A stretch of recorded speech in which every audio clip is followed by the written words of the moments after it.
Dave, first just with Tyler Anderson, 20 consecutive scoreless innings. I know we've talked about it briefly, but as you kind of reflect on what his outings have looked like, what do you believe has just been the key to his success this year?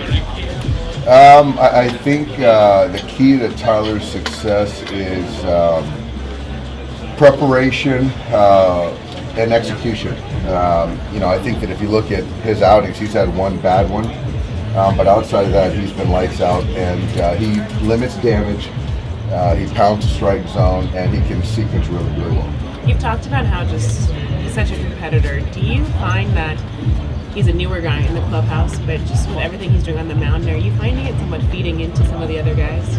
Yeah, I think that he's really kind of forged some nice relationships with the guys, namely, obviously, the starting pitchers, but who he spends a lot of time with, but very approachable guy, baseball player. He's a baseball rat, and he's always looking for any competitive advantage.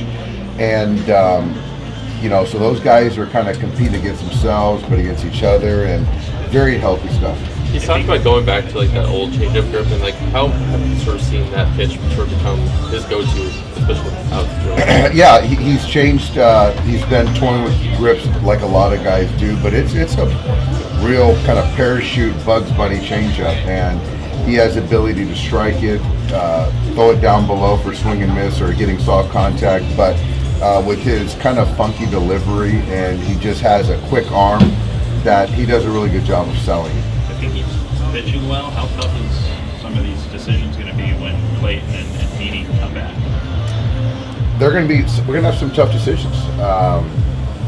We got some off days coming up as well, so guys, whoever's in the rotation are going to get a couple off days, because of the schedule. But we'll cross that bridge when we get to it. Certainly, Clayton's going to be ahead of Andrew, but once he passes his test and we get him in there, we'll see what we do with the rotation. And as Andrew gets closer, then we'll have to answer those questions. But certainly, all things being equal, all things being healthy, we're going to have some tough decisions, but that's not a bad thing for us. Would you consider rolling 6 starters at least for a time? There's a stretch where I think we have 19 in a row where we're talking about that potentially. McKinstry at DH today over Edwin. Is everything with Edwin? Edwin is going to go on the IL. When he was running, trying to beat out that double play ball yesterday, I think it's his right hamstring, lower hamstring. Part of the tendon or the muscle came off the bone. So it's not the belly of the hamstring. So it was when he was doing it. So it's not going to require surgery.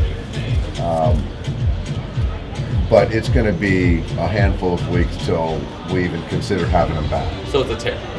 It's a tear, but I don't know how severe. I think it's a grade 3. I don't know. It's like a grade 3, grade 4 tear. Kind of what kind of hole does that leave you guys have to fill? We're going to bring Eddie Alvarez. So Eddie certainly gives us a lot of versatility on the defensive side. It's another left-handed bat. Obviously, we have Zach McKinstry, who's a similar type player. So we'll have to make a decision once Max is clear to go. With the process with Max Muncy, is it kind of, you still want to give him that time, or you have more of a need, I guess, for him now? No, I think we're going to play this out. The kind of change directions because of circumstance, I think you can make a case for that, but I think in this particular situation, it's best for Max and for us to stay the course. Do you feel like you're in a better position to maybe absorb Rios injury and stuff like that than you were this time last year with just having an Alvarez, a Pilar, even when Pilar goes down, you have better options maybe than this time last year? Yeah, we're certainly, as far as raising the floor with our depth, we've done that. I'm just really bummed out for Eddie because last year was shortened because of the shoulder surgery, and then he's off to such a nice start, and then so to now to miss a handful of weeks to interrupt his season is I feel bad for him, but just talk to him, and he's ready to get back to work to get back. Do you envision Justin turning to play more third base maybe than he did yesterday? Yes, I do. tomorrow Hanser will play third, but Justin will play more third base, certainly until Max gets back here. And we've got some off days coming up, so it should be easier and less taxing on him. And as far as that left-handed bat that Edwin gave you, is this an opportunity for Zach to get the first crack to take those bats? I think we'll see the matchups and see how it plays out. But with Zach and I want to see Eddie Alvarez too. So we'll kind of divvy him up that way.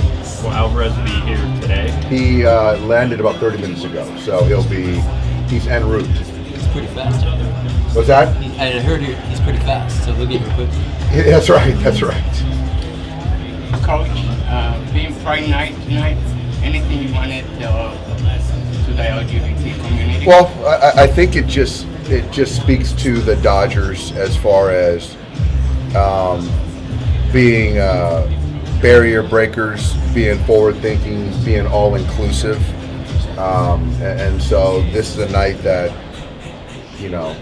LGBTQ night. It's going to be a packed house, and it just kind of speaks to how everyone's included.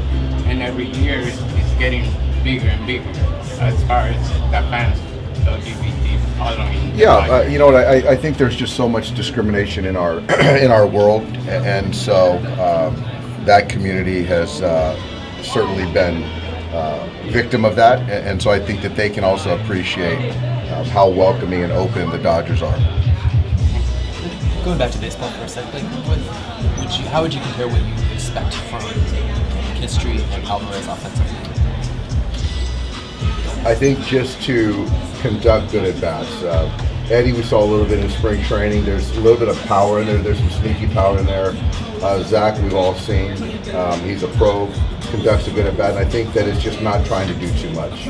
They're not going to be expected to carry the lineup, but I think just have good competitive at bats and play good defense when they're in there. Zach got off to such a good start last year, but sort of fell off. What was sort of the difference in the second half last year versus what you saw? I think a little bit with Zach. He got a little too passive for me. I think early on he was very dynamic, aggressive in the strike zone, and I think that he hit a little lull.